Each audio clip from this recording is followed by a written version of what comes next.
Di tepi pantai Air Manis, Sumatera Barat, berdiri sebuah batu yang menyerupai manusia bersujud.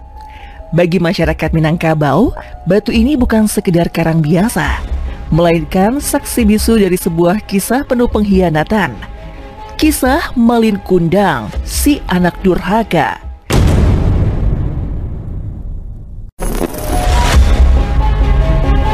Inilah gambaran nyata legenda batu di pantai Air Manis, saksi kutukan abadi. Legenda ini telah diceritakan turun-temurun, bukan hanya di ranah Minang, tetapi juga ke seluruh penjuru Nusantara. Bahkan, Malin Kundang kini menjadi simbol universal tentang akibat durhaka kepada orang tua. Hingga nama Malin Kundang menjadi sinonim durhaka dalam budaya kita.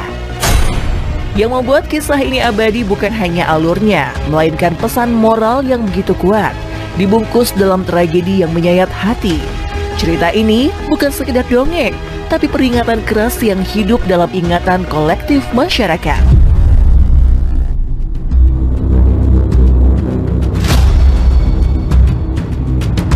Malin lahir dalam keluarga miskin.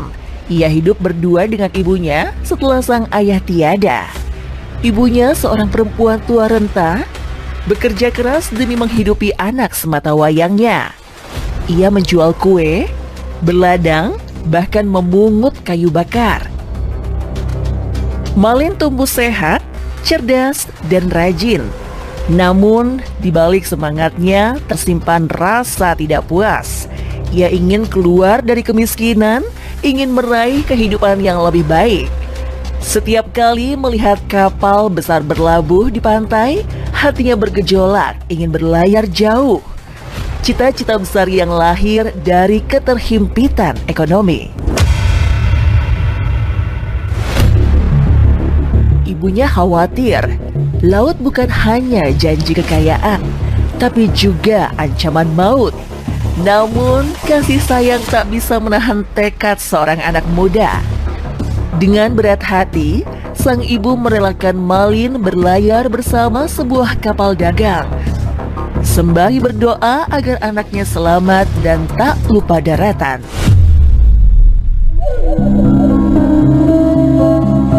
Dalam versi rakyat yang diceritakan, saat Malin berpamitan, ibunya hanya berpesan sederhana, jangan pernah lupakan asal-usul dan selalu hormati orang tua.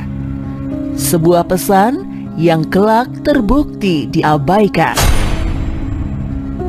Kisah ini menggambarkan realitas kehidupan pesisir pada masa lampau. Banyak pemuda Minang yang memilih merantau lewat jalur laut untuk mengadu nasib. Malin hanyalah salah satu simbol dari banyak anak muda yang harus meninggalkan ibunya demi harapan masa depan. Bertahun-tahun berlalu, Malin tak kembali. Namun kabar berhembus, ia telah menjadi saudagar kaya raya. Kapal dagangnya besar, hartanya melimpah, dan ia menikah dengan seorang perempuan bangsawan nan cantik jelita. Malin sudah menjelma dari nelayan miskin menjadi saudagar kaya raya. Kehidupan Malin yang makmur membuat namanya terkenal hingga ke kampung halaman. Ibunya mendengar kabar itu, hatinya bergetar antara rindu dan haru. Meski usianya telah renta, ia masih menanti dengan penuh keyakinan bahwa anaknya akan kembali.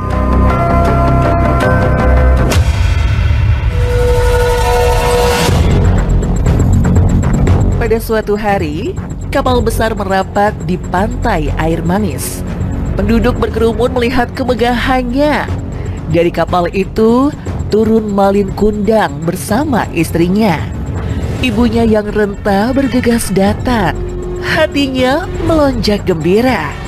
Dengan suara parau ia memanggil, "Malin, anakku." Mestinya momen itu menjadi pertemuan penuh rindu di tepi pantai. Namun, di luar harapan sang ibunda, Malin justru terkejut sekaligus merasa menanggung malu. Ia tak ingin istrinya mengetahui asal-usulnya yang miskin. Dengan wajah dingin, ia menghardik. "Siapa perempuan tua ini? Aku tak mengenalnya." Kata-kata itu menghujam hati sang ibu lebih tajam dari pedang.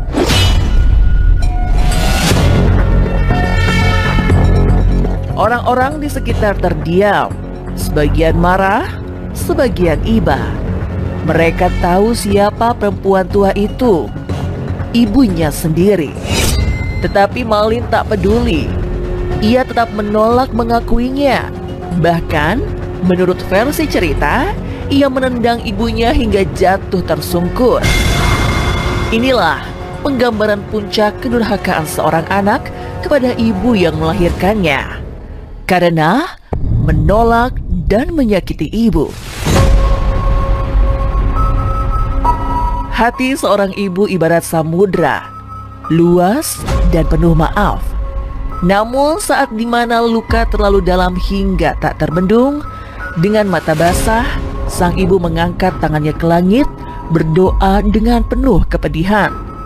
"Ya Tuhan, tunjukkanlah kuasa-Mu pada anak durhaka ini." Malin benar-benar silau oleh kekayaan, sampai-sampai ia tak sadar bahwa doa seorang ibu bisa menembus lagi mengguncang arsy. Tak lama setelah itu, langit mendung, petir menggelegar, ombak menggulung kapal Malin. Ia mencoba lari, tapi tubuhnya kaku, kulitnya mengeras, wajahnya membeku dalam ketakutan. Dalam sekejap, Malin berubah menjadi batu. Batu itulah yang kini dikenal sebagai Batu Malin Kundang, terdampar di pantai air manis. Wujudnya menyerupai manusia bersujud, seakan meminta ampun yang tak pernah datang. Hingga hari ini batu itu masih bersujud, simbol penyesalan tak terucapkan. Bahkan hingga kini, legenda Malin Kundang kerap dijadikan inspirasi seni, dari lukisan, drama, hingga sinetron. Ceritanya seakan tak pernah kehilangan daya tarik, karena selalu relevan dengan dinamika hubungan orang tua dan anak di setiap zaman. Mungkin inilah kekuatan sejati sebuah legenda. Ia tak hanya menakut-nakuti, tapi juga memaksa kita bercermin. Pertanyaan terakhir pun menggantung. Jika Malin Kundang nyata, mungkinkah ada Malin Kundang lain yang lahir di zaman modern ini? Dan pertanyaan abadi yang masih terus akan membekas, jangan-jangan kita pun juga tanpa terasa sudah menjelma menjadi Malin Kundang dalam keseharian, baik dalam perilaku maupun kata-kata yang bisa menyakiti kedua orang tua kita.